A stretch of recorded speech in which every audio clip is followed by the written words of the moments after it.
नमस्कार मंडळी, श्री स्वामी समर्थ. तुमचं सर्वांचं स्वागत आहे माझ्या चॅनलवर. कशा आहात? मस्तच असताल अशी आशा करते. तर इथं बघू शकताय मी पाडव्या दिवशी ओवाळते. व्हिडिओला थोडा उशीर झाला व्हिडिओ टाकण्यासाठी.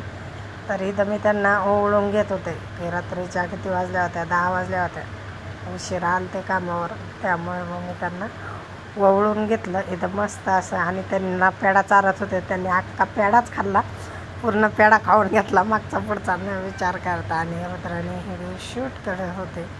तर इथं मग त्यांनी आवडीच्या 2 साड्या आणल्या होत्या पाडव्याचं गिफ्ट म्हणून. तर एक साडी मला आवडत होती आणि एक साडी त्यांना आवडत होती, त्यामुळे मग घेताना दोन्ही साड्या दोघांच्या आवडीच्या घेतल्या. तर हे साडी आहे माझ्या आवडीची, मी घेतली. म्हणजे मला हेच घ्यायची होती, पण ते म्हटले हे पण घे आणि हे पण. आणि माझी गडबड चालली होती अंगावर टाकून पायाची. कशी दिसते ती, तर साडी खूप सुंदर आणि सुरेख दिसते. तर मस्त असं माझ्या नवऱ्याने मला मस्त सुंदरसं छोटंसं सर्वात मोठं असं साडी गिफ्ट दिलं आहे. कसं वाटलं नक्की कमेंटमध्ये सांग.